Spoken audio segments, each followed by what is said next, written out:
Yes, sir. What are lunch table tradition? What are 3 things you can't live without? Get these lunch table questions out before we wrap. Oh, yeah. All right, God,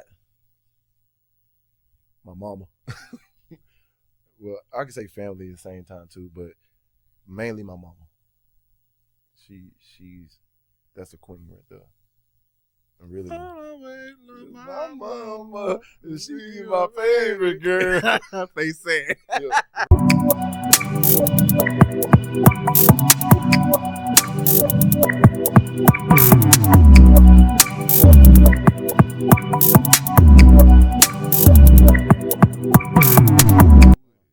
Really just got found with stream platform you go with. Some of them do shit for free. Some of them do shit you gotta pay. But it all depends on what type of cut you want to take from your project. There's one platform was telling me like one streaming people like group that get all this stuff situated. They're telling me you pay this, but you'll own 100. You'll get paid 100% of what your stuff make. Yeah. And then except the other part when it's just streaming, it'll be 90-10. The other one was like 80-20, everything. They ain't gotta worry about paying stuff. But as far as those particular those differences, as far as the percentages, Yeah. it's in reference to, I guess you can say, the prestige of the particular Film. platform. Yeah. Not even film, but the platform. But let's Yeah. say Netflix. Like if this was Netflix, Netflix ain't gonna offer you no 100%. They I would gonna want imagine. Yeah, they gonna want you. They gonna, yeah. You feel me? So Yeah. so like so all of that, my mind could fathom that, but definitely that's not my realm at this time. So I wouldn't really know. Trust me. For sure. I'm over here. I was over here. I was thinking. I was over here running my head. I was like, Yeah, I always I mean, said, I think 5 steps ahead. So I was thinking. Yeah. I was like, all right. Yeah, the movie looked good. Sound good. Storyline's good. The only reason why I feel like it was good because my mentors around me already told me it was good. Yeah. And I was like, all right. Make sure you're on that mic too, man. 10-4. But nah, bro. Yeah. I'm not waiting to see it, of course, but I'm anticipating a good film because you talk highly of it. I see that you're proud of this product. So, so definitely. Check the places at the time. It's now. You are tuned into the lunch table. You got your boy Savo in the building. Not my building. I'm in a disclosed location, but I have a special guest as well, man. Please take it away. Introduce yourself if you don't mind. What's going on, everybody? My name is Teremis Boykin. I'm the writer, director, producer of Hidden Attentions, the feature film which premiering June 1st at UWF. That's what's going on, man. That's what's up, bro. Hey, let me take it away. Hey, we got my dog Terry, man. We wanted this first, so you bear with him. But dog, it's gonna be a killer. Yes, sir. I'm looking forward to it. But before we get to that, we're gonna ease our way into it. Facts. Let's start. Let's take baby steps. Let's start with you. Okay.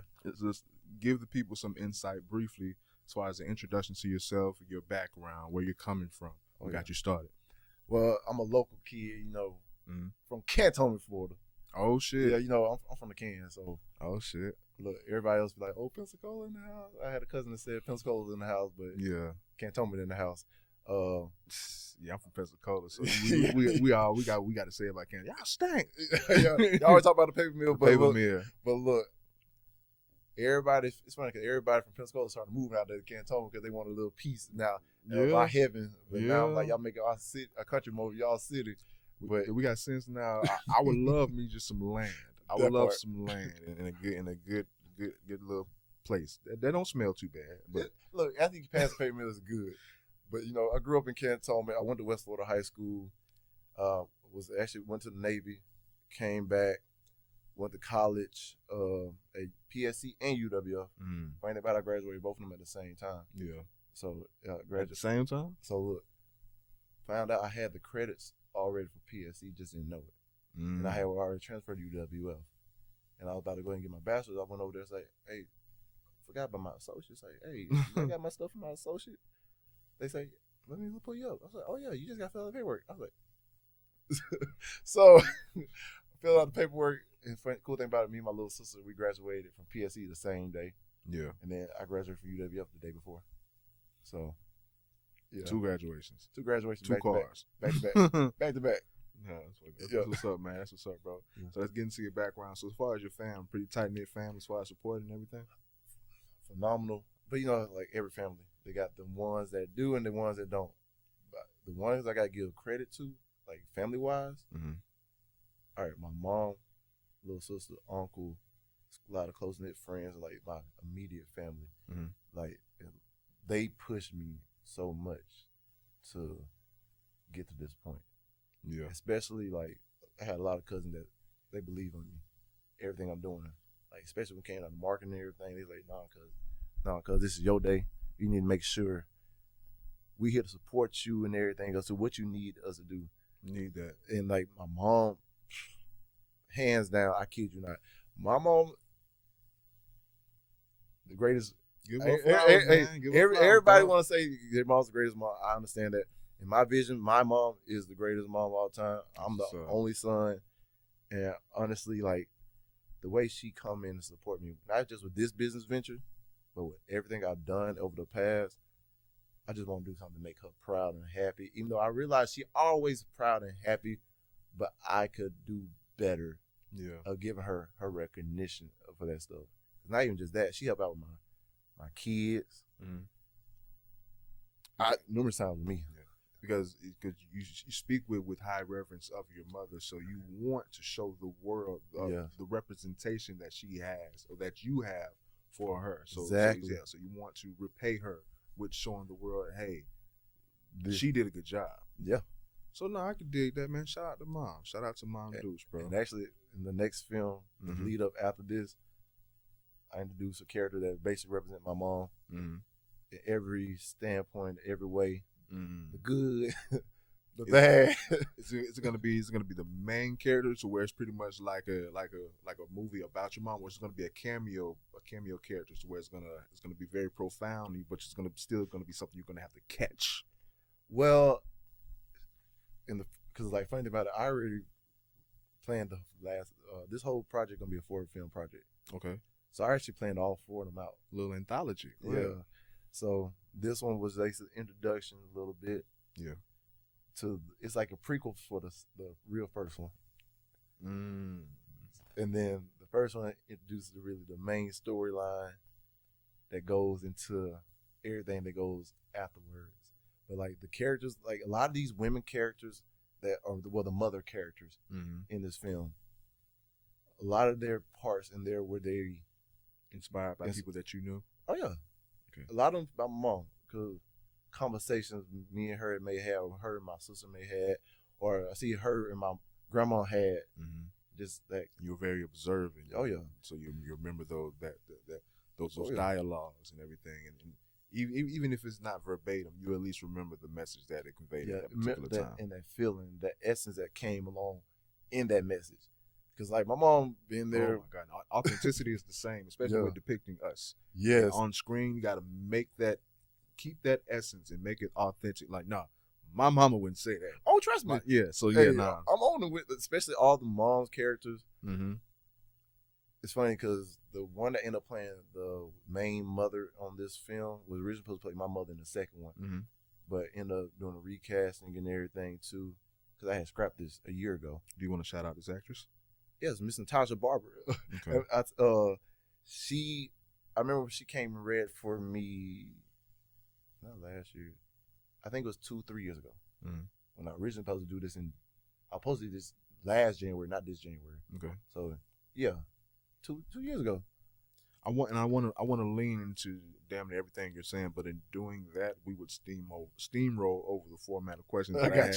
I'm kind of going literally everything that you kind of jotted in within that particular that little point you just made.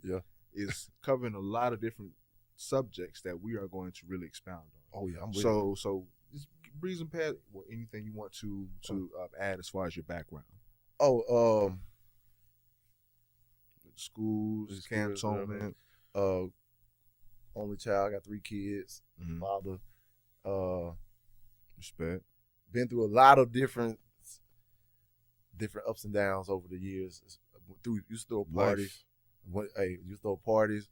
I went to jail. I spent a lot of time. Not a lot of time there. Ups and downs. I had a lot of ups and downs. Like I ain't somebody that just everything been sunshine and rainbows. You've been through life, and you're a human being, And most human beings, if we're blessed enough to see over 3 decades, we're gonna have some battle scars. And look, this film actually talks about a lot of them battle scars too, because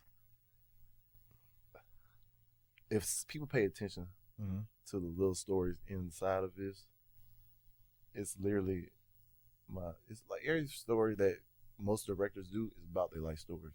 Yeah. And their own different perspectives. Every character really, or at least something that they can attest to in some way, or they experience. Yeah.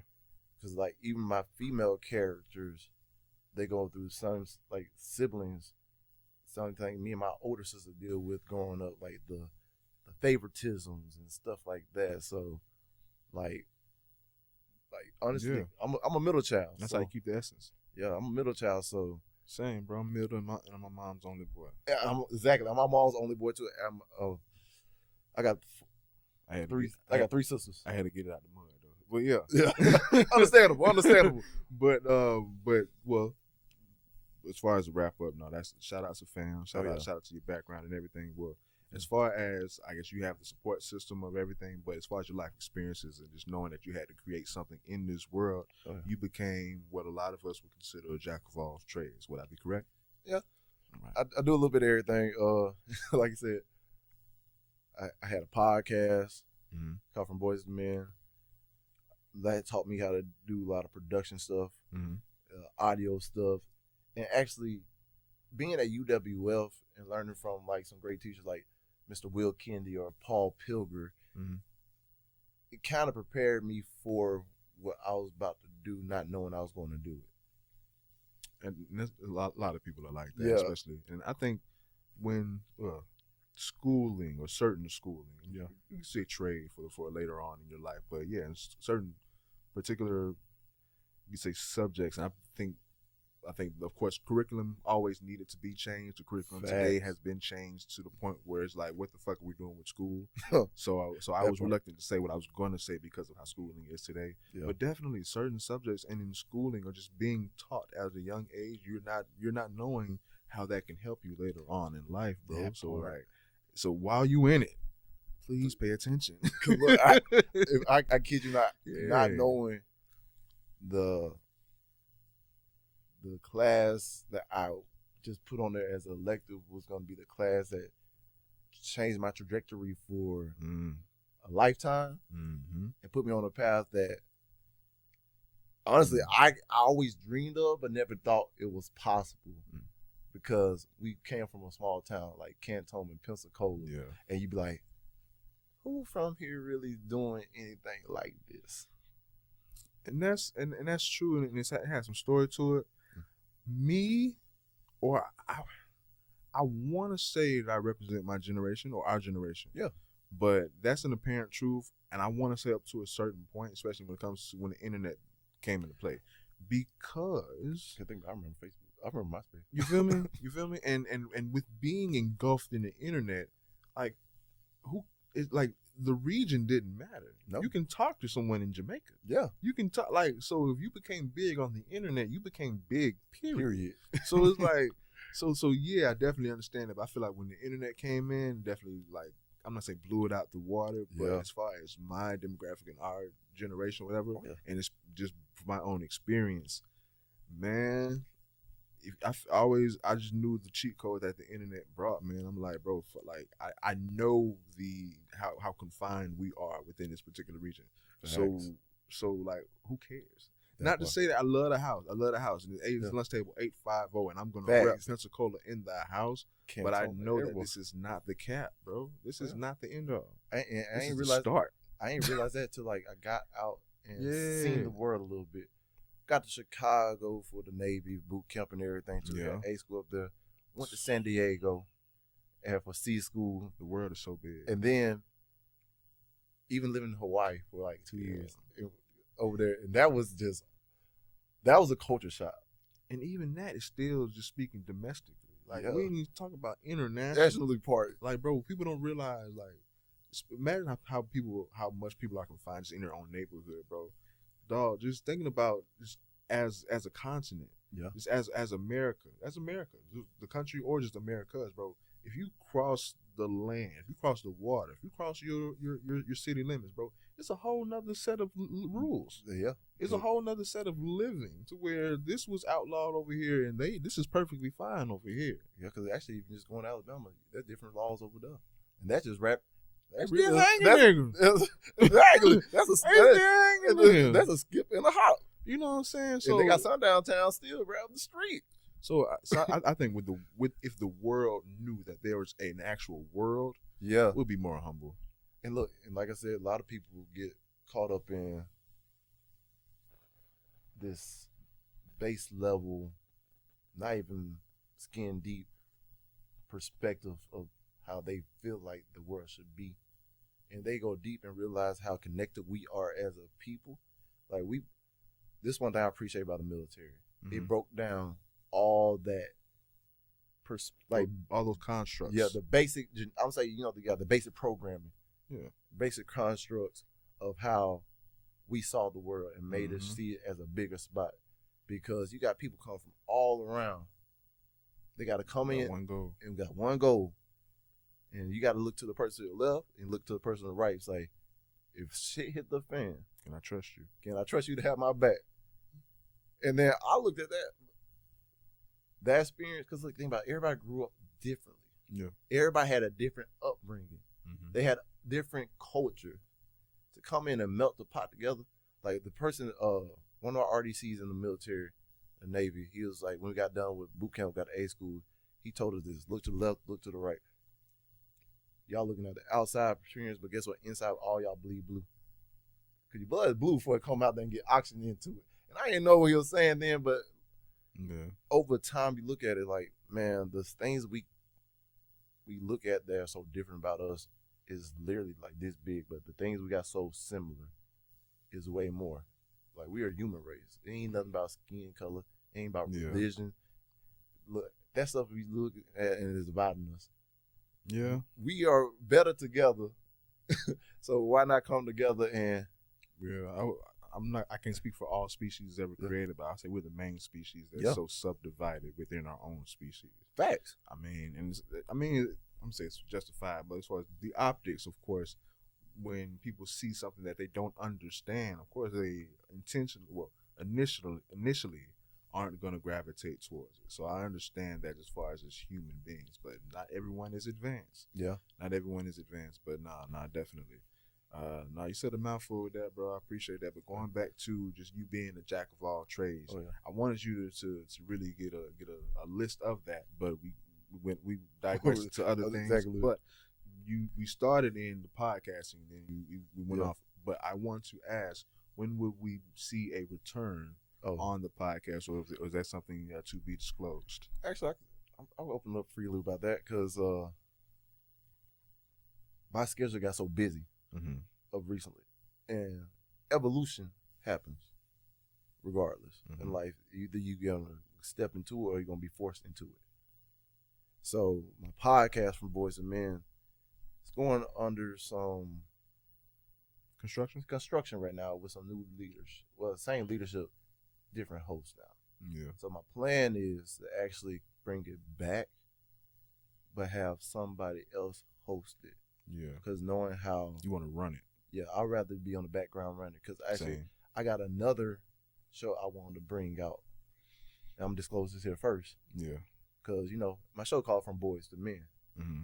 And I think it's time to go up to another level. Because I've been running that for basically 3 to 4 years. So it's going up from me and the granddaddy? Me and the king. Hey, hold on. Hey, hold on. Hey, my son come here talking about he got the 10-year-old better keep himself together. But no, I'm going from next level. Evolution going to be from Me and the Kings. Yeah. And then hopefully after that, I'll bring it up to another evolution after I get that one up and running. Find, it's like consistent elevation. Like one of my homeboys, Mike Fountain, he came in and did our episode.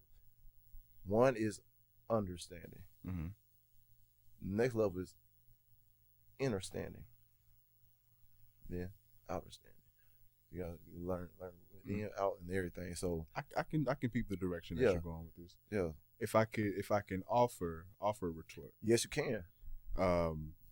Because one, I understand definitely of having that executive mindset of no, I see this and I planted this seed as a particular project or whatever content, and I have more in mind. I just want to see all run. I want to have my name attached to it. I want to grow. I want to elevate. Facts. But as far as that particular product, as far as a consumer standpoint, it may very well be something that's needed. Just because you're elevating, but yeah, it's from boys to men and from men to king. There is levels to this shit. Yeah, we know. Yes, there's levels to this shit. For sure. But we don't want to leave the other level behind because there's always going to be new players. There's always going to be new entries, and they need guidance. Exactly. So and with us, our demographic, our generation, we are. I can't say blessed, fortunate, because it's not anything that we ask for, but we have the unwanted obligation now to be the ones. We're the middle child, basically. We can speak to. Well, we are kings ourselves. We can speak to the entire spectrum. Yeah. So being that we can, it's damn near our responsibility to, as we speak and get the game and two step with them. Yeah. We gotta bring them up the same way too, so we can't forget about the boys. Yeah, we can't forget about the boys. So that I feel like that still needs to be present in some way, whether you're not. And even in that, what I was gonna say is I know that all too well, because when it comes to I built this, I want someone to run it. You realize they can't run it how I ran it, and because it's not that. It's that because it's not the product. It's really you. Yeah. It's me. So yeah, it's so great, and it became something to sell. But I failed to realize that it's really me that I'm selling. Yeah, and but I understand having or wanting to build something bigger than you and something that's very vital and needed and profound within this particular culture we call Black people. So definitely, and that particular message alone with this generation that just went through COVID and still within that, I would say that idle point. You right on that, bro. As far as like the development that they're missing, bro. These motherfuckers are so dumb. I coached basketball from high school, and I don't feel right calling them dumb. I would say lost. Because they were led astray. Yeah, they weren't taught this shit. Like, these motherfuckers don't know the degrees of temperature that water boils. Literally, like, bro, and it's fun, bro. Like, they're not taught to know their social security number, and like I remember my mom used to force it. I knew that, but I was like 3 or 4. My mom, that was one of the first things we learned, and not even just that, learn to write cursive. Like, it's just certain shit you learn just because it's important to learn, but it's apparent. Like, it's like you learn what that is because it exists, motherfucker. Yeah. Not because why it's important, because it's a chance you might encounter it one day. You know what the fuck it is. Yeah. Like, I'm watching this is off the cusp. This is my own shit. I'm watching like Extreme University. So I'm like, bro, I ain't never seen so many dumb people in one place. But they represent a larger demographic, and it's people that want to be that next year, bro. People want to be that shit right now, bro. So it's like I'm watching. I'm like tuning in and shit, and it's like, oh, what's the periodic element of gold, bro? They checking their phone. I'm like, bro, hey, you. They're like, no, what's the 2 elements that make up water? They ask these people, what are the hydrogen, 2 elements oxygen, that make up water? H2O. Hydrogen, oxygen. The most basic element in this world, bro. What we're made of. That these kids don't know. H2O. And that's what also question, like, it's hilarious, but that shit ain't funny, man. It's hilarious, but it questions the whole school system and let you know how bad it really is. That's why I wonder if it wasn't really that bad when we were in there. We just wasn't paying attention to it. No. Definitely, it's changed. It's definitely changed. Because, like I say, we were taught these things. Yeah. At one point, let's say, because, like I say, this is why I don't feel right saying that they're dumb, but that they're lost, because, like we just said, this was definitely planned. I thought this was definitely planned. It was orchestrated for us to not advance, for us to be dumb, for us to die out, for history to soon repeat itself because we didn't know what happened yesterday. And not only did we not know, we're being conditioned to say, who the fuck cares what happened yesterday? Oh yeah, you're old at 28. It's like, hey, but look, like you said, it's conditioned because not even just that part. It ain't just about the education. Yeah, it's about the food we eat and everything too. Killing us. The chemicals that we don't know that was in stuff that we ingest every day. It also have an effect on our bodies long term down the road, but we just don't know. Like being in the military, I got exposed to ALLL phone. I got ulcerative colitis now. Not knowing like that, and like it's like a lot of stuff we don't know. And think about the fluoride being in the water, all the fluoric toothpaste, acid, right? Yeah, man, fluoric acid and everything. Like think about this, even the food we eat right now. Not knowing what we knew what I know now back then, all the stuff we eat that's enriched is like terrible for us. It ain't got no nutrients in it. It's chemical, it's man-made and stuff versus natural, God-made stuff. Just waste. It's just waste, and we putting that stuff in our body, and it's killing us cancer-wise. Like I be thinking now because my granddad died from pancreatic cancer my freshman year of high school, which shook everything up for me. And I look at everything I know now, knowing that like the fruits, the vegetables, how to cleanse your body, cleanse your food, and get rid of all the extra waste that we be holding on to as a people. And I was like thinking, how could I could have saved my granddad if I would knew this back then. And like sour sauce, like even the deodorant we put on, got the aluminum that clogs up our pores and everything else too. Like a lot of people don't, like my cousin told me this. Shout out to my cousin Anthony Hunter. He's my biggest, one of my biggest supporters too. But he be on his knowledge about all this stuff. He's like, you got to be looking at yourself different because you know better. So if you know better and you're not doing better, he's like, what the fuck are you doing? You can't blame nobody at the end of the day. You blame yourself. You got to blame yourself. You got to take accountability. And he's like, man. And that'd be the hardest part when shit tastes good. Man. Yeah. It be like, hey, it be hard because like my kids, they, you know how kids is. They love sugar, sweets, and everything. And aside from that, as far as like regular people, a lot of people, that's their escape because it may be something deeper than just food. They may hate themselves and they just may hate life. And that's just a little bit of comfort. Yeah. That's just not making them just cry all day. You know what I'm saying? But so for sure. But the people that can't get that and feel like they can't do it, then it's something deeper. Oh yeah, it's something deeper. Like what void is that food filling?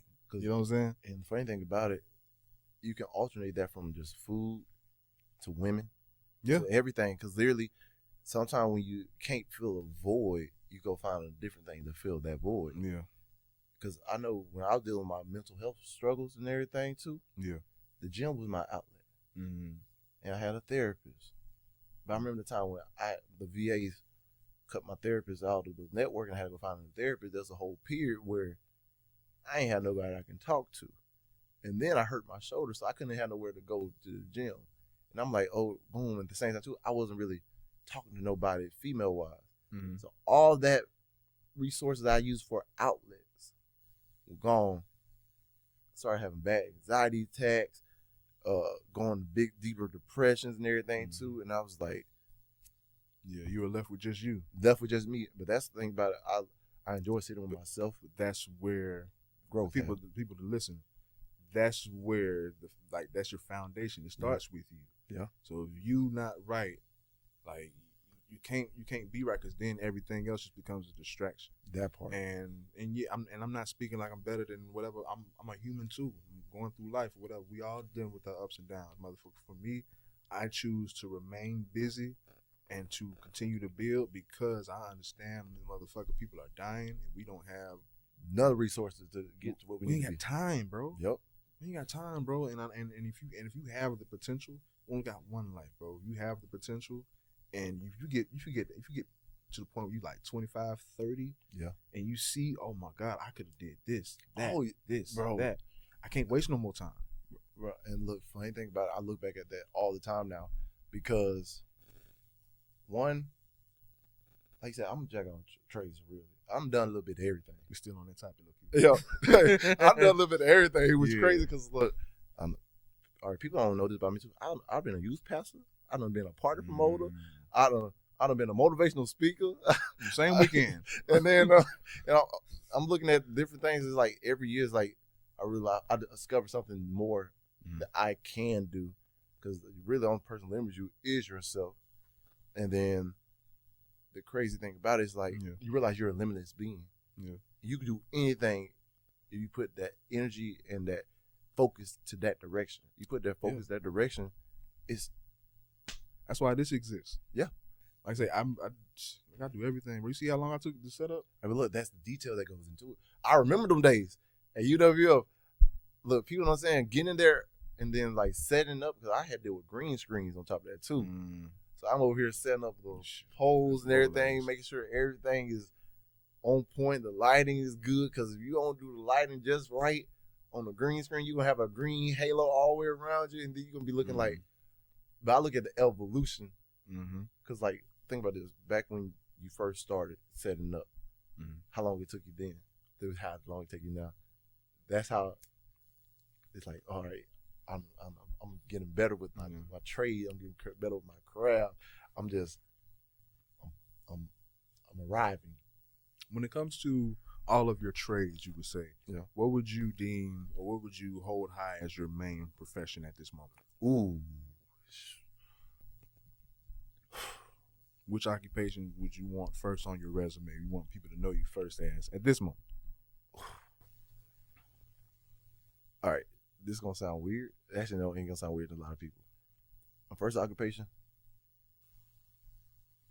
being a dad. I feel that. I feel that. And I saw that coming from a mile away. I saw that coming from a mile away. Yeah. I really miss it. That's why I specified, I said your trades. Yeah. You know what I'm saying? Because not a role in life, your actual trades. That's a trade in the. Yeah, it is a skill that you definitely have to. I don't think there's no perfecting or mastering it. Oh no, no. It just actually only get easier over time too. Because you gotta think about this: the kids gonna get older, they get smarter, they go through different things or same things you went through. But you gotta remember they're not you, and you gotta figure out how to communicate with a person you created. They got some of your traits, but also other parent traits, and try to figure out how to guide them to be the best version of them. Damn, you got a little crazy in you. What? Hey, I already know it. I'll be like, I got both my kids. I got two of my kids at the house right now. We just celebrated my oldest son's birthday yesterday at the skating rink. My youngest son came too. Yeah. And just seeing it's something different, because sitting back and reflecting and looking like, I'm a creator of life. Yeah. And these people are dependent on me to guide them. And like, that's the reason why I go so hard on like all these other ventures and stuff too.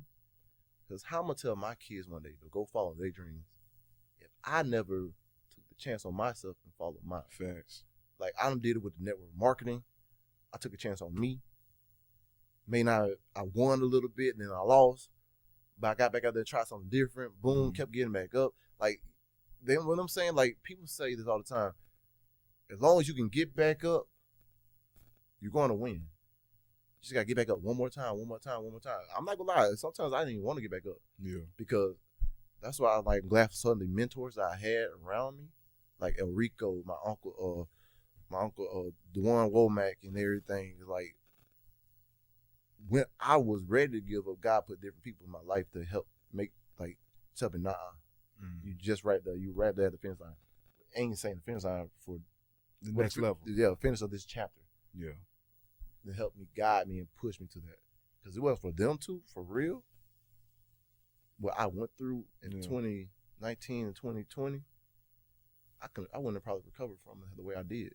Yeah, it's always good to know that people are still in your corner. Oh, yeah. And Elrico didn't know me from a can of paint. Funny thing about it, I met his brother before I met him. I was going to a mental health thing at UWF. Okay, well let's properly usher in this particular question because I'm letting you go on, but you're going over other topics that I want you to expound on. I got you. Like even your motivation and influences.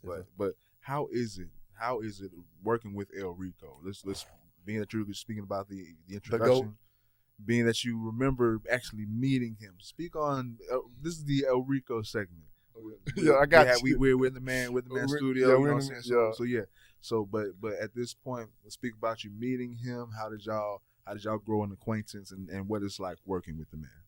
I think me and his is I'm not saying it's the only one that developed like this, but it's one of the ones that developed naturally.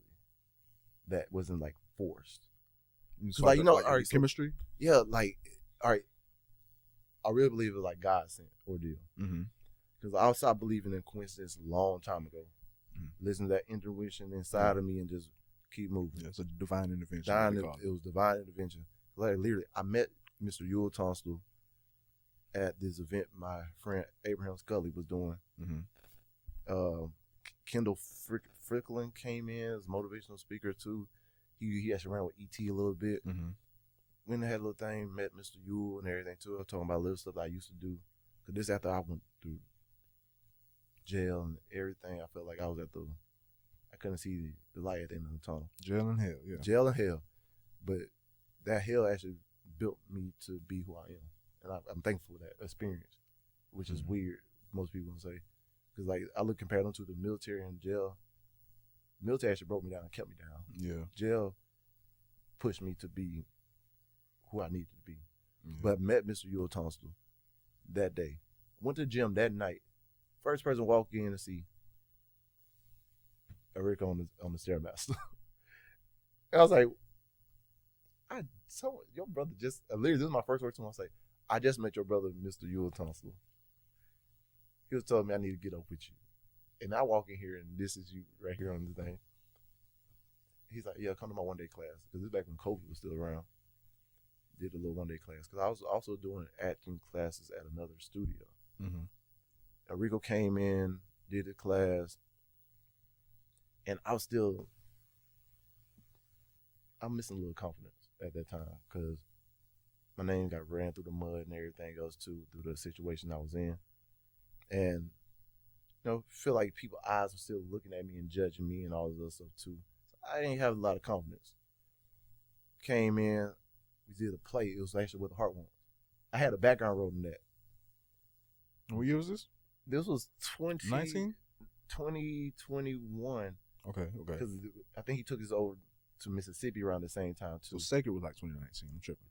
If I'm not mistaken. No, Sacred was 2018? 21. 21? Not the first Sacred. I'm talking the one that we shot. They did a big premiere for. Yeah, and that was 2020. Yeah, no, you right. You probably right. Yeah. Because my bad. No, I remember vividly because. All right, this thing about me and Elrico relationship, I appreciate so much about it. I was used to tiptoe. I'm like, all right, it seemed like it's something I want to do. Then like, I don't know. Nah, you double dutch mode. I'm like I was double dutching like crazy. I'm like, you want to jump in? I don't know. Yeah. I don't know. But every time he invited me somewhere, I just kept showing up. Yeah. And as I kept showing up, I started getting more comfortable with certain people in there.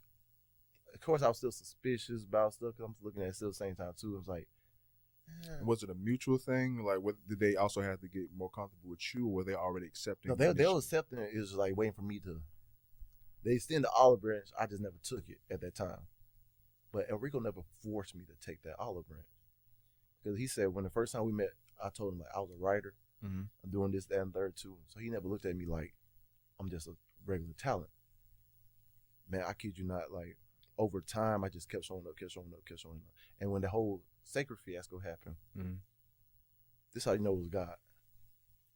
Everywhere I went, because I wasn't just going to the same gym. Yeah. Every time I go in there, guess what I see? Elrico. When my grandma was in the hospital, his mom was going through the same thing in the hospital. We're coming in at the same time, like same floor.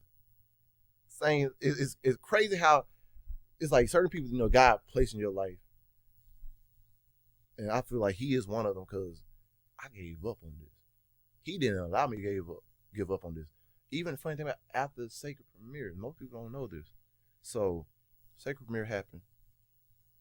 First thing people started doing when they saw I was in it, they started bashing me and bashing him for having me in this movie. He called me, asked me about the questions about what happened and everything. So I gave him everything. Told him about what all went down. I told him, for this project to go where I know it could go, I want to step out and like fill that role. He wouldn't let me quit. He said, no, I rock with you. I support you. Yeah. I trust you. He's like, I know you got great things in you. He wouldn't let me quit. That's the type of person Elrico is. The person he believes in you, he's going to help push you to not to the level you think you can be, but things he see you do further than what you know you can do. And it feels like you got to elevate when you're around him because he brings that type of execution and mindset to he'll mastermind. Like, if this was WWE, he's Vince McMahon. Nah, we talking about that shit. He's Vince McMahon. Yeah. And then as far as like, just as far as my interactions with Elrico and actually like our conversations, and when I speak with people, of course it's engaging, but I actually listen and I dissect. And he mentioned recently at his men's retreat that they had a huge subject or a profound term was damaged. Yeah. Like damaged goods. Just because you're damaged doesn't mean that you're wasteful. That you're a throwaway.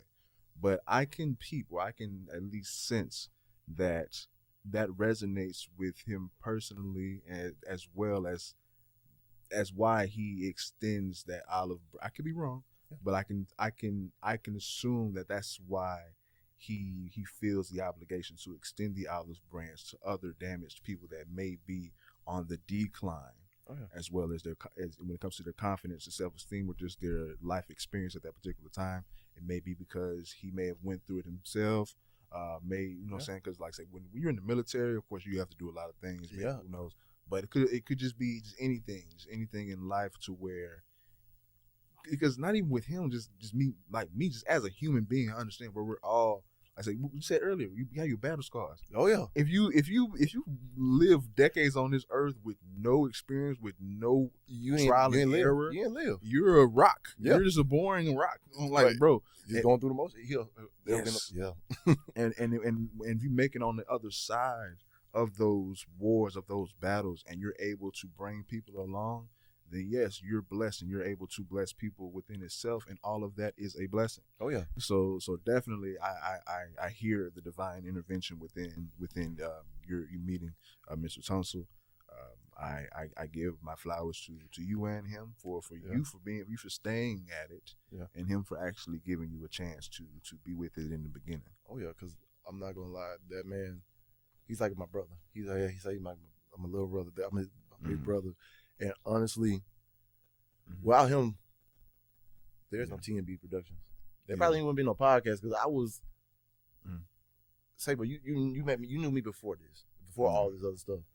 I used to be a very confident person. Boom, boom. I had got to a point where I was the exact opposite.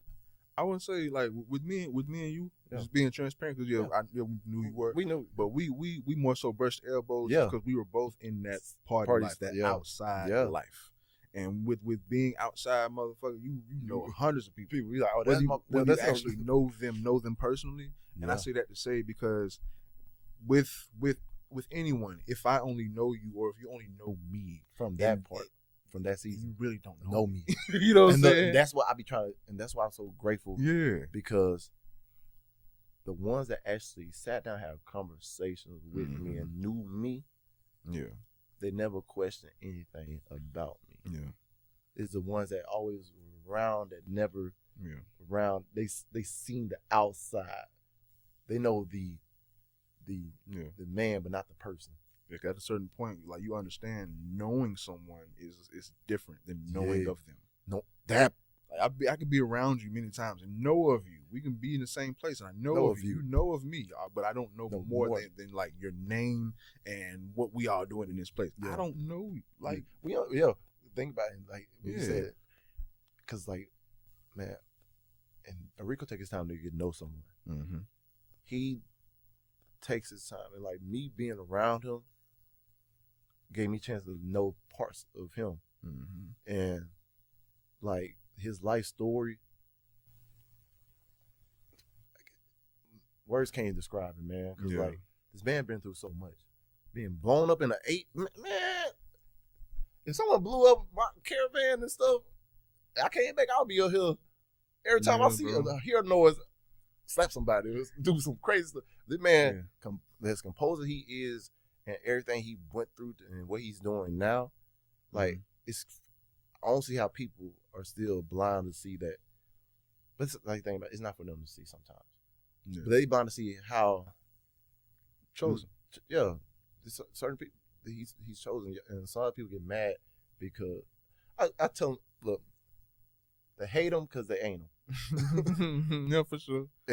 But the thing about it is like he want to help him. But like I don't want to speak for the man, but your situation is like you hate me because you ain't me. Bro, you hate me because you ain't me, but if you understood the work that it took to be me, you wouldn't. Hey, would you even want to be me? Exactly. Hey, look. If you understood what it took to be me, would you really want to be me? Look, and that's the thing about it, they always looking like the grass is green on the other side instead of watering their grass. Water your fucking grass. Because look, me just doing this for my first feature film. Yeah. Seeing the work that goes in, not just writing the script, because I wrote the script too, but producing it, casting, directing, and piecing it together in the editing lab on top of that too. Yeah. That time that goes in, like, people don't know, it's like last night, I haven't even went to sleep since the day before, because I'm in there editing the movie and getting ready for this premiere, trying to make sure everything we get into the movie, you are. We 45 minutes in, we ain't even on the movie yet. Like, damn. This is good. Is the interview over? No, we ain't even in the movie yet. We getting there. We getting there. But no, but just shouting out to Elrico, no, for sure. And I don't want to cut you off with that. But good. We definitely, I understand. We here for the movie. Yeah, we here for the movie. We already about out. But honestly, like I said, give him his flowers as well too. Him and my uncle, because look, without them, the movie never happened. But but even with that, like I say that, but we're not just gonna condense over some good, gonna breeze past some good shit. Yeah. But like I say, once again, I don't want to speak for anyone, but it's just my own observation because I clearly see he's a man of faith. Facts. And I believe that a lot of that has to do with faith. Of course, as far as the faith, it's all about redemption, man. Yeah. It's all about being redeemed. You know what I'm saying? Baptism, all about just starting anew. So, and I want to say when it comes to those moments, like you're saying, when it comes to being in war, blown up, or just having your name slandered. Yeah. You go through those particular battles. And it's how you come out on the other side. And it's those particular moments, I would say near, because not every experience is near death.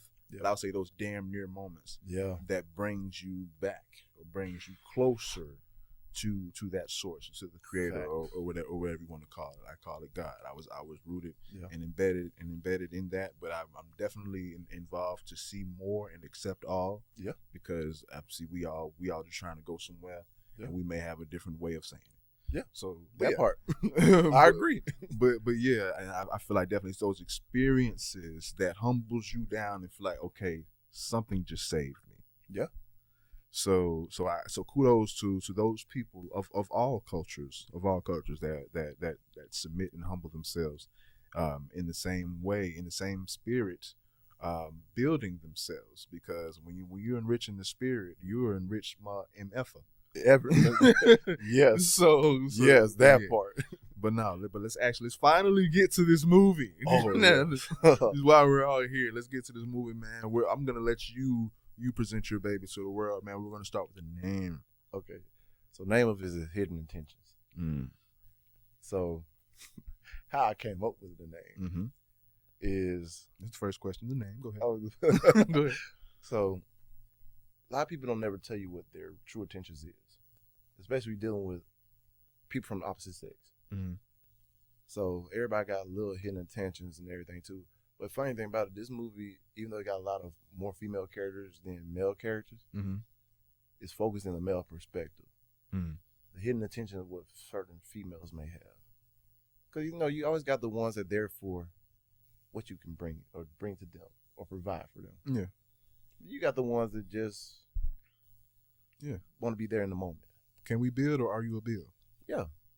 And then you got the ones that actually genuinely care, that are going to help support you and build you to be the person you need to be or could be or should be. And it's like really learn how to attach to the right person to help you get to the elevation that you need to get to. Yeah. And this is on your movie, but because every subject, like whole podcast topic within itself, because I have something to say on it. Yeah. But that's all too apparent as far as the intentions of this relationships and anything. I call it the game. Yeah. And I'm so past the game, bro, because I would say I'm a high scorer when it comes to the game, but I would say I reached the end of the game, bro, and it's no prize. Yeah. People don't understand. Look, it ain't no prize. At the end of it, you like, so what do I get? It ain't no fucking prize, dog. You don't get nothing. And I've been wasting all my life trying to be this star player in this game that has no prize. The prize is playing it. Yeah. The prize is playing it, but being the best at it means that you're striving to get some sort of goal. At one point the end goal is putting down the controller and then walking away. And in saying that, the game has become so profound. It's like that dating pool is like, okay, this for me personally. Yeah. I'm at the point where I don't have no intentions. Like as far as, okay, you see a girl and you may want her for something for this, or vice versa. You see a person, you may want them for that, maybe lust, maybe what they want. Like, bro, I'm so good here. I'm so good with me, bro. I'm good with it. Good without. Like I just want you, for one, to be good yourself, and let's coexist and make some fucking masterpiece or some castle or something majestic. But I don't wanna fix you. I don't want to feel like you got to fix me.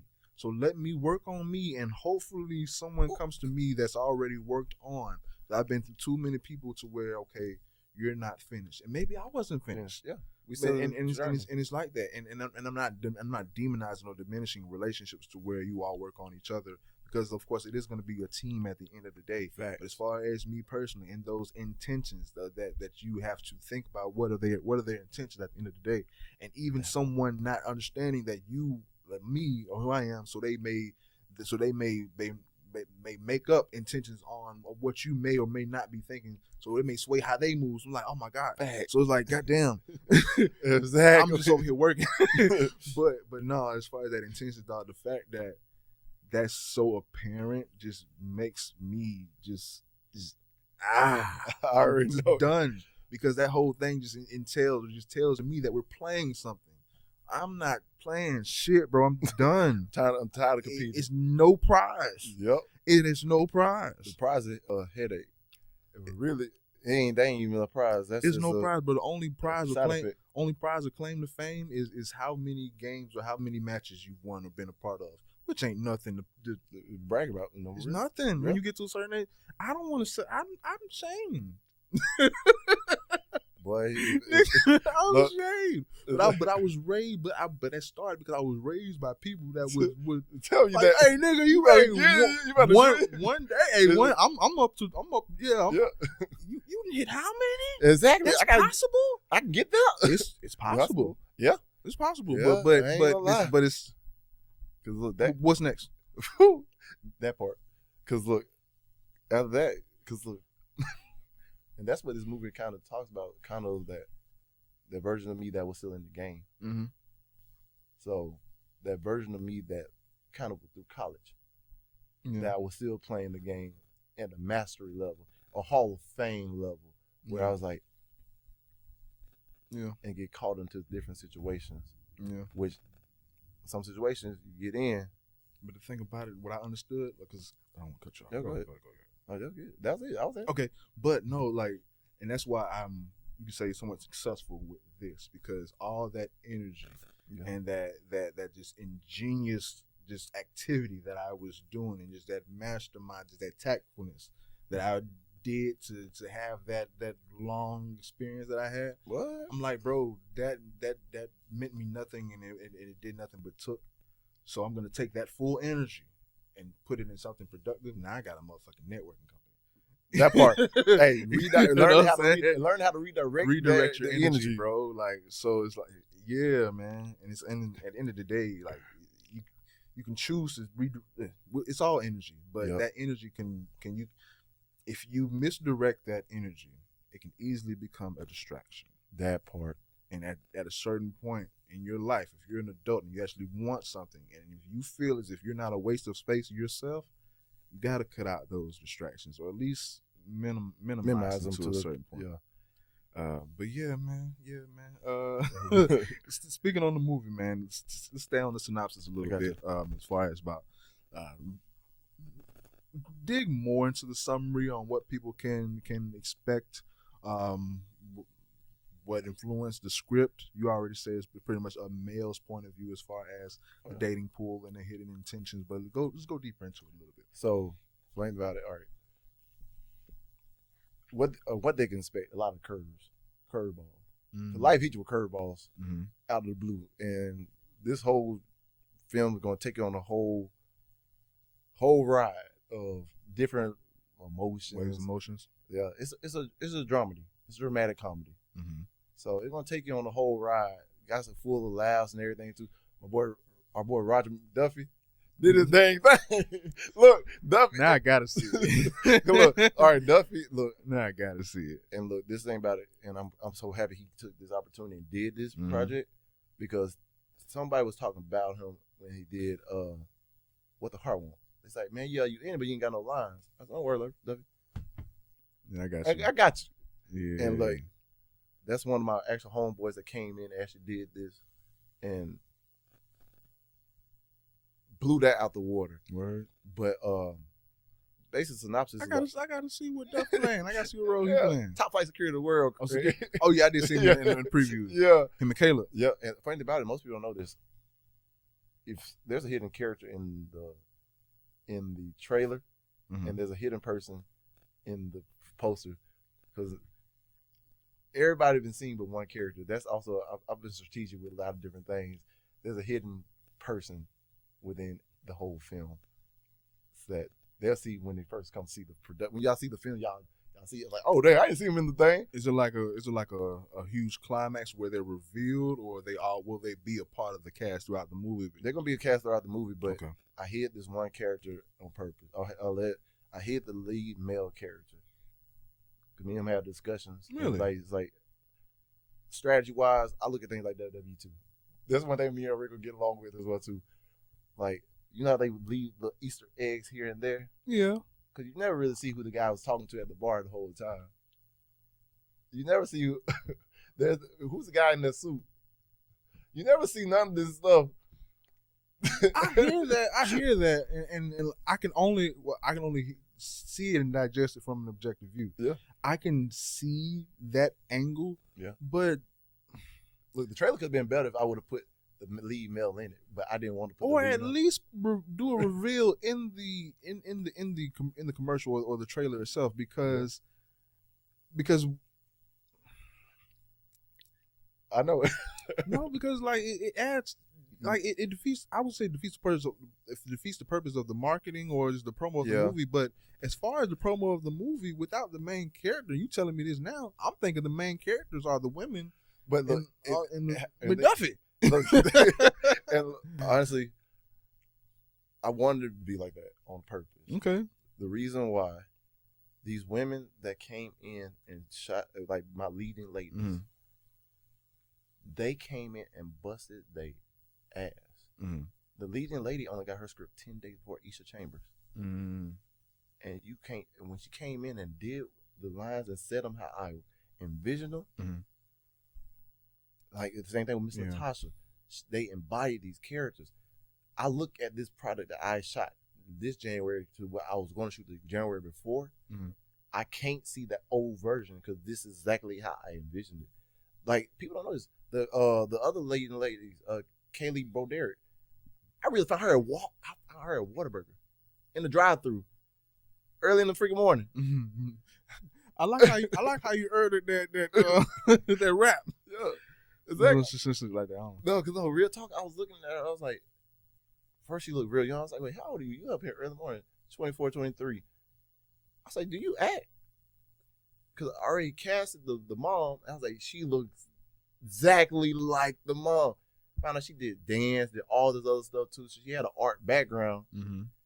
And honestly, she came in and killed it as well. Mm-hmm. Going through and editing, at first, I'll be honest. I'm an honest person. Yeah. When he got ready to shoot, I was so worried about her. If she was going to be able to deliver. Because she was newest. She was one of the newest. When it was all said and done, I feel like she really was the MVP of this film. Word. And she deserved all recognition and praise. Both of those girls do. And same thing with Miss Natasha. And actually the whole cast. Because they came in and delivered. As sitting back and editing and not knowing what I had. Yeah. It gave me more appreciation to them for giving me their time and their energy to actually create my vision the way I actually seen it. Okay, I can dig it. Okay, well, more questions about it. Well, how long did it take you to write this particular film? And then 2-part after that, how long did it take you to actually execute and shoot this film? Okay. So, writing-wise, remember I told you I met Elrico, I told him I was writing already, right? Okay, yeah. So, I have been working on this since 2020, actually. Actually, before that, 2018. I had started on a piece of it. Okay, so it's been in the works. Then I actually started really getting into it. It's funny, I would stop writing what I was doing at first, come back, later on, like a month, 2 months pass, boom. It's a couple months pass, boom. So it's always been on the shelf. You've been on the shelf working on it. It's like a consistent process. Like me, my writing style is a little bit different from most other people. I can't just sit down and write the whole script. Sometimes I gotta go get some new experiences from life to make these characters relatable. Yeah. And then, well, I'll tell you, I met Elrico, right? He told him I was a writer. One day I decided to show him something I was working on. I was at 50 pages. Showed him, he read it. He's like, all right, this is good. Now he's like, hey, I need you to finish this. He's like, you're supposed to meet up every week and like work on it and like say, show him some progress. Mm-hmm. 2 days later on, I came to him and was like, hey, I finished. He's just actually just an extra motivation and push that probably I needed to get it done. Yeah. Because someone reading the work was like, hey, this is good. Not just the person that's reading the work, the person that actually already produced movies and got it streaming everywhere. Yeah. So his word has a little more credibility to it. Yeah. And then when it came down to producing this, like I said, I tried to rush and produce it last year, which glad it didn't work out. I'm so happy it didn't work out because now, like the life that me going through that life within that year, Elrico helped me get prepared for this. I became an AD on Southern Village, production assistant on What the Heart Wants. Mm-hmm. He helped build me to the point where I was ready to do this. I wasn't ready then. I didn't have the right people then. So that's also the biggest part.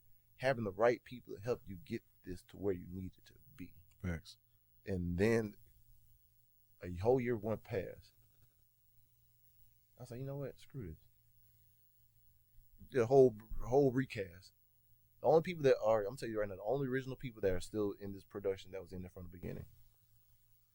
A kid named Omar Khan. He came in, auditioned for me. He was a kid from Panama City. He was like 15. Put your mind on Joe Jonas. But kid, when he auditioned, you felt it here. He is the only, him and the leading guy, my leading male actor, were the only two people that was in the original cast. So he's still not getting disclosed. Yeah, see, I can't give him. Okay, I can't give him out. After the premiere, we got a whole nother trailer after the premiere. Okay, that will show everything. Okay, as well right, too. Cool. It makes more sense. Yeah. I'm like, how we gonna sell it? We don't really know. But exactly. Yeah. But no, for sure. Okay, so that was you covered as far as the writing and everything. Yeah. But as far as shooting, how long did it take to actually get it shot in full? It took us about a week. About a week. Had to do a couple reshoots. Mm-hmm. I had to go through a couple of recasting of one character. How many hours a day? Because a week, you said a week for a movie. I'm thinking 10 hours a day. What? A little bit over that. A little bit about over that. About 12 hours for a day. A week, but damn near the whole damn day. The crazy thing about it, like the time kind of blended together. It all was literally a blur in the same sense, if that makes sense. Because literally leaving, I get up at 6. Mm-hmm. We don't leave set to like 8 or 9 that night. Turn around, got to come back and do the exact same thing again and again and again and again. I think we only have 2 short days. That's the day we shot our bar scene and the restaurant scene and that stuff like that. Other than that, we had 12-hour days. Mm. Yeah, it was hectic. I mean, I can imagine. I can imagine. Oh, yeah. But you spoke as far as how you got some of the cast members. Yeah. I have a question about how was the casting process, but I can hear that the casting process is all over the place, pretty much. Oh yeah, because we had auditions at first, but I couldn't go with a lot of the people because in my head I'm visualizing them. I'm looking at them like they don't fit what I'm looking for. Yeah. And it's just so happened that through networking with some of the people that Elrico put me to get in contact with, mm-hmm. and just out and about, I found the people that I needed for this. Yeah. Like I think God sent me everybody I needed. That's what's up, man. What's up? Yeah. Speaking in reference of casting, yeah. At this time, do you want to highlight some of the actors and actresses that are a part? Of course, without disclosing the main character. But give some flowers to some people that were a part of it at this time. I got you. Shout out Miss Gina. My bad, y'all may not know Miss Gina. Miss Hollywood. She came in, did her thing. I got a guy named Tyrone Evans out there in Mobile. Came in, helped us out. They play some pivotal characters. Oh, Miss Pearl Star Ash. She's my AD, but she also played a real important person in this product that mm-hmm. for the next 3 films, like I already said, Miss Natasha Barber, Mr. James Barber. So yeah, we got some husband. They're both in it? Oh yeah. Husband and wife duo are in it. Okay. And really they got a couple scenes. Who's the better actor? The wife, of course. They got some arguments tonight. Hey, Mr. James actually probably agree with me saying, because like Miss Natasha, when I seen the episode you did with Elrico. Mm-hmm. He talked about Miss Natasha. Yeah. Like how he described her, same way as like I would describe her. She brings something just. She has it. Yeah. Oh yeah, then one of the funniest characters that y'all gonna love to see. Her name is Ivory Brooks. She graduated from FAMU. She came in from Tampa. Which character would she play? She plays the valet too. Okay. She gonna put your mind like Ezel off of Friday. She got some cool one-liners and shit. Man, she got more than cool one-liners. She got a lot of dialogue, but she one of them people that having her on set mm-hmm. brought everybody energy and brought extra light to the stuff we were doing. Yeah. It was like these people, like, I would love to keep having on set because the energy there was so pure and like uplifting, and like them being there alone. Like I said, Roger McDuffie, Caleb Houston, Jaden Fatu, CJ Led, Nike Curry, my Young Bucks and everything. Edward Hayes. Who else was in this project? Oh yeah, Tiffany, Elizabeth, Jasmine Wire. Oh yeah, shout out to MJ Wire, which is Jasmine's son. Mm-hmm. This kid was 13. He was actually my sound guy when I needed him to be. We had to be our light rig we needed to be. Like, this kid was an extra. He did a lot of stuff behind the scenes that put it on your resume. That doesn't be shown. Put it on your resume, and little that man. kid wrapped up. Look, he was in What the Heart Wants. He had a part in Southern Village. Honestly, I feel like this kid gonna be like Shaq. To his mom, yeah. Put all that on his resume now. Each movie, say he was this and that and that and that on this film, this and that and that and that. Put it on his resume. He need his IMDb when his IMDb pro account get created, he already gonna have so much over everybody else. You think about the age he at. Mm-hmm. Not even just on the acting side, on production side too. Because actually, he plays a character in Family Vibes as well too, which I'm excited to see him really come out because shout out to this young actor for sure. Yeah, he's working, and on top of that, he's a A+ student, football player going to Washington next year, freshman. Like, you see the kid, you wouldn't think he's 13 or 14. Yeah. You think he's a little bit older, but grades most important for sure. That part, and he a studious kid and most respectful person. I still gotta get used to it. He called me Mr. Teremis. I was like, but other than that, like, no, that's right. That's right. You know, I'm like, huh? I was like, yeah, like I said, bro, like we're at that middle child. Yeah. Like we're that, but we're still that. Yeah, I'm like, over here. I'm like over. I was like, yeah, okay. I got about 20 years, so yeah, I guess you call me Mr. Yeah, my little one start calling me sir now. I'm like, oh man. Oh yeah. I'm sir now? Well, okay. I was like, but keep it up then. No. I'm not gonna tell you to stop calling me sir. You better okay. You call me sir now, then keep it up. Hey, if you call me sir, yeah, you're right. Put some respect on it. Put some emphasis on it. Just because, like I say, it's apparent that I'm at that status now. Yeah, we sir. Yeah, because look, if it wasn't for me, my nose trimmer, they'll see all the gray hairs coming out here already. And they're like, dang, look. Yeah, that's the weirdest thing, too. I only get gray hairs in my nose, so I'm really on unk status, it just don't show. I ain't unk yet, bro. I'm still big, bro. I ain't there yet. But actually, let's plug this premiere, man. Oh, yes, sir. Let's plug it. So, June 1st at UWF Conference Centers, which is on the opposite side of the Commons. Same building, just on the opposite side, different parking lots. We'll be hosting our premiere. VIP will be there at 5 o'clock. So we got a VIP section. I actually got this experience idea from WWE. When they came here, my son and me and my son went to the VIP experience with WWE. You got to go backstage, meet some of the wrestlers, go take pictures about the stage, everything else. So you get first hand dibs on everything. But this one's gonna be with a gourmet event. A full event. You get a gourmet meal, like 5-star chef ordeal from Mr. Tommy Gunn over there at 1216 North Pallet Fox.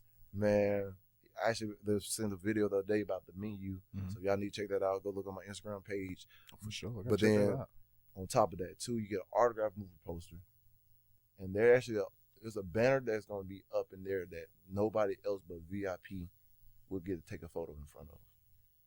And these are really the only people that take photos with the cast and crew at all during the whole premiere. So there's really incentive to be a VIP, man. So we really got to emphasize that and let the people know how they need to get on this. If you need to get a ticket, tickets are $75. Hit up with me on any of my social media platforms, Facebook, Instagram.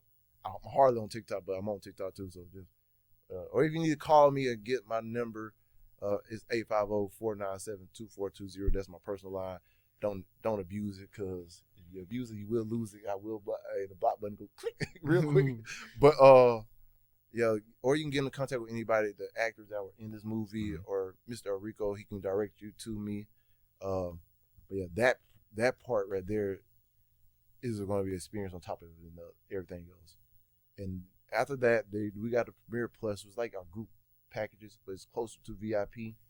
So like you got a group of 5 or 10 people. You want a little extra discount on your tickets? Come on, they're $50 regularly, but group packages for like over 10. Just get in contact with me. I can let you know the prices and everything too. Then we got our general admission, which is $35. You come in, get your snacks and get ready for the movie. Because also we got a good pre-show performances. It's gonna blow everybody, get everybody in the emotional set beforehand. VIP at 5. Yeah, VIP at 5. General admission and Premiere Plus, they starting coming in at 6:30. The red carpet will be going on around 6:15 for like the interviews with the cast and the certain VIP people and everything too. Which this guy gonna be. Oh, I can tell you that part. He'll be one of our people interviewing people on the red carpet. But then looking forward. But I'm starting promptly at 7 because I got the Red Diamonds. They're gonna come set the tone from the jump. Okay. Now I got Mr. Ethan Middleton gonna be bringing a vocal performance that's gonna be concluded by soulful movement with a praise dance on top of it too. And honestly, that's like my WrestleMania entrance. And we're gonna do as the title, Roman Reigns theme song, a couple different ones. I said this person I gotta get back to God because if it was for the experience He brought me to and took me through, yeah, none of this would happen. Never would have made it. Never would have made it. for sure, man. Oh, yeah. I can dig it. Yeah. But June 1st, it's gonna be a show, a huge event. I'm looking forward to it. I will be a part of it. I've been contractualized at this point. Yep. So we obligated. So we gonna stand up and deliver. Yes, sir. Damn sure. But let's weed past that. Plug the movie, so we got that out the way. So let's go back to you, man. But let's stick to you as I guess your filmmaker title. Yeah. Give me, let's say it's acting title. This is film, whatever. Give me your top 5 lunch table tradition. Everybody has to get a top 5 of some kind. Okay. Give me your top 5, and with yours, it's going to be special and maybe a little bit extensive because this may be 15. And I'm debating if I want to do this because I didn't think I was going to plug this ad at an hour 15 in. Yeah. Because we cut it close. We cut real close. But so give me your top 5. Okay, top 5 actors of all time. Ooh. I was going to do actors, movies, and series. Oh, all right. Well, look, just give me your top 5 actors of all time. Okay, I can do that. Yeah, we can do that for time.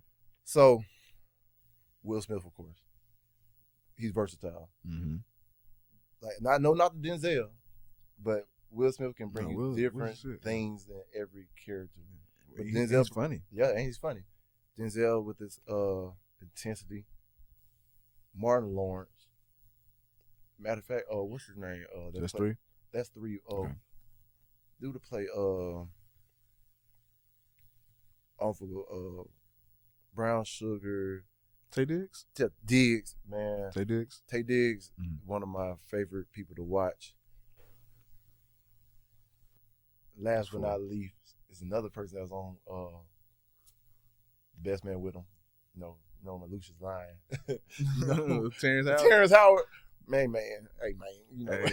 Terrence is great. Terrence is great.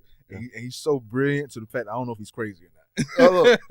But look at this. I look at this. Crazy people change the world. Hey, man. If they ain't calling you crazy, you ain't doing enough. But no, definitely. That's a solid list. That's a solid list. And I love the arts when it comes to all music, acting, and everything. Just the theater. I love all that shit. When it comes to, I'm not gonna just name not my interview. I'm not gonna give my list, but just brief insight. Yeah. As far as like my favorites, they've been in many movies, but not a lot that they're the main character per se. Fact. But they can be everywhere else. Yeah. Like my favorite. Off the top of my head, I don't know if y'all probably won't know from the name, but Giancarlo Esposito. That's played in many things. I can name me a few of the movies. Okay, he was Esteban off of Fresh. He was just in Star Wars recently. You play Far Cry? Far Cry 6? He's a new villain in Far Cry 6. Okay. He was in Maze Runner. Maze Runner. I remember Maze Runner. He was in Scorch Trials. The older guy, the Spanish guy, the black Spanish guy, the nigga. Oh, okay. Yes. Okay. And he was actually just now Captain America and everything. Yeah, too. Him. The last. Him. Okay, yeah. Him. The nigga. Now he out doing equal shooting shit. Exactly. Yes, him. He's the dude. Yes. He's been starting. He was a teenager. I want to say, was it Trading Places? He had a cameo with. Matter of fact, he was in Do the Right Thing. Do the Right Thing. That's I was getting to. That's one of his most profound characters, but like say it's overlooked. Like it's not the main character, but definitely that's one of the main that's characters that you remember. movie. You remember that character and the range that he has to do that, to do Esteban, where he's a Spanish drug lord speaking Spanish and all, to doing all this other stuff, bro. Got right. Acting, he got right. Hey, like that's one of my favorite actors. Like I like America, actors like that. Like in Con America, they say, "Oh, that boy, that boy good." That boy good. You know what I'm saying? Like, and this is not the same thing, but in my list, as far as like what I revere, people that are in hundreds of movies, but you didn't even realize it. Yeah. They're just so good at playing that particular role, to where the camera doesn't need to emphasize them. Like a Giancarlo Esposito. Yeah, I think he's brilliant. Yeah. And actually, I also give flowers to Kim Jong-un. Yeah. Because, honestly, like I said, he wasn't never the main character in Hangover, but... Yeah. I know you're talking about, not the Korean guy, but I know you're talking about. Yeah, the one that's on the thing. I know exactly what you're talking about. Masked Singer. Yeah. Man, that he's guy... funny as fuck. Hey, he's funny as... Mr. Wong. Mr. Chow. Mr. Chow. Honestly, this is my opinion. I don't know, y'all may be offended, but I found him funnier than Kevin Hart. On screen. Yeah. I mean, I'm gonna let you have that take. Yeah. I'm not gonna aid towards that because I'm gonna probably rock with Kevin. Yeah. Only because I'm rock with Kevin. Yeah. But come on, Kevin. But that motherfucker is definitely funny, and I've been laughing at him my whole life as well. What? Hell yeah, Mr. Chow is another level of funny now for sure. Oh, yeah. Baby, I'm just digressing on my own shit. Yeah. But where do you see yourself in the next 5 years? Now, this is not an end-all, be-all. This is not okay. Yeah. Just as far as progression, where would you like to see as far as your next checkpoint, let's say 5 years? I'm trying to get at least 10 movies under my belt. Get an executive producer tag. Actually, I'm basically trying to follow the path that was laid out for me by my mentor, Mr. Elrico Tunstall, as I continue on this journey, especially with filmmaking as well too. Mm-hmm. 5 years, hopefully be able to bring somebody else up, like Mr. Elrico helped bring me up. Yeah. And guide that next person to help them do it better and be the next person to take over the reins. That's the whole point of building a conglomerate. You're not just building your entourage or a group. No, you're building a team of bosses. Yeah. So no, for sure. I appreciate that. So yes, sir. What are lunch table tradition? What are 3 things you can't live without? We get these lunch table questions out before we wrap. Oh yeah. All right, God, my mama. Well, I can say family at the same time too, but mainly my mama. That's a queen right there.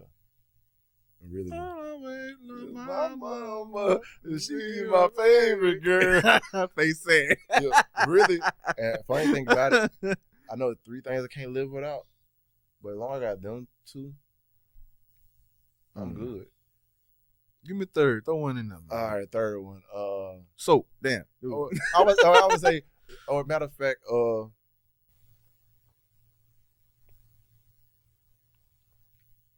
gonna say my mentors. God, family, mentors. Yeah, because being able to talk to somebody and bounce ideas off and reflect on the criticism and the constructive criticism, I think that is needed in any trade or career, whatever y'all decide to do, that is needed to have growth. Any craft, any practice that you're planning to perfect. Yes. You need that for sure. You need that. Aside from that, quick question. Well, this is a 2-part question, but we're kind of condensing it now. Yes. Give me, as far as your memories in this particular field, which of course you're a jack of all trades in. Yeah. But give me your best and worst memory in this field. I usually say for rappers, give me best and worst performance, but it could be on screen, behind the cam.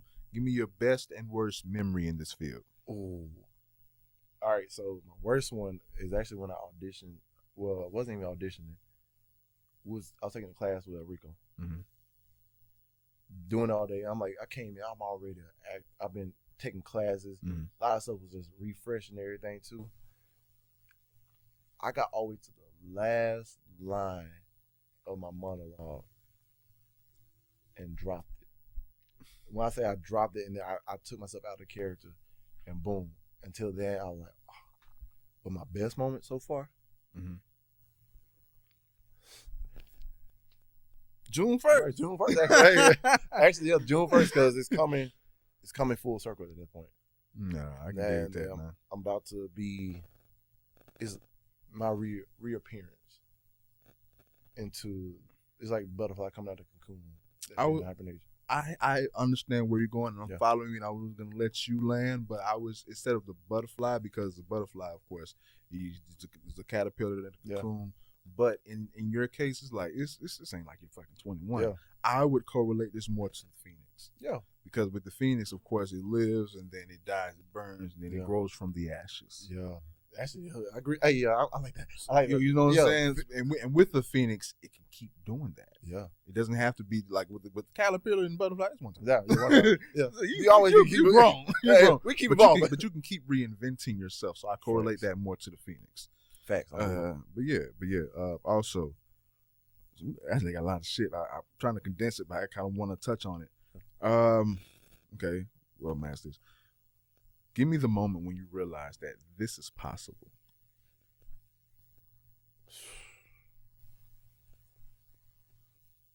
That moment. It could be you witnessing or being a part of something else. It could be just something that's clicking in your mind. The premiere sacred, actually. At the Wahoo Stadium. Mm-hmm. My kids getting to see me on screen. And they like, man. My kids and my family got to see me on screen and everything, too. And I was like, man, this is something I dreamed about years and years and years. Just never knew how to get to this point. Mm-hmm. And watching, like, my mentor, Elrico, pave this path. And honestly, his continuous words of encouragement let me know I can do this. Without them keep telling me, like, I can do this and reassuring me, I probably... I've been like procrastinated, but for sure. But watching what has been done here, and just being able to build on it, let me know. It's definitely a blessing, bro, to have people that's in your corner, or just have this a mentor, just a support system, bro. And it's other people like me, bro. That it's I just tell myself I gotta work unless I'm gonna die. Yeah, but to that part off of me, man. One of my last points was your support system, but this whole interview was about my support. Yeah, highlighting your support system. And so I love them. I love them completely. And like my little sister too. I don't know if I said anything about her. My little sister Raven Brown. Mm-hmm. She actually one of the people that read my scripts. Mm-hmm. Like Elrico got his wife Gina to read his. Mm-hmm. My little sister, I bounce ideas off her nonstop, continuously. And by her being a little bit younger, 10 years different, give me a different perspective. And I'm like, how does this sound? And yeah. So shout out to her. I don't know if I said anything about her, but that's the only. Towards the beginning, I think you mentioned your sister, but no, it's never. Hey, my little sister. Hey, she the GOAT. Yeah, like I said, my last subject was once again like the support system. My last subject was pretty much something that we touched on this whole project. This whole particular this interview would be trial and error and making it to your own film. That's been the theme of this whole talk. Oh yeah. So yeah, that's check. Yeah. So at this point, can you give your final shout outs if you like? Shout out to Savo Lunch Table 850. Shout out to my cast, crew, family. Anybody I'm missing, please forgive me, but big shout out beyond everything else to God, man, because keeping me to the point where I ain't lose my mind after everything I've been through. Mm-hmm. That ain't nothing but God. And honestly, I'm just excited to see everybody there June 1st and see the work that these actors and everybody put in their craft.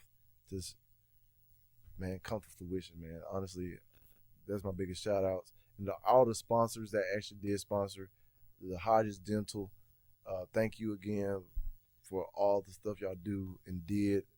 And honestly, I'm just blessed and grateful for the opportunity to actually be a Phoenix and like come back from the ashes, like you said. That's what's up, bro.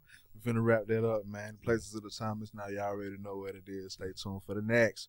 Peace.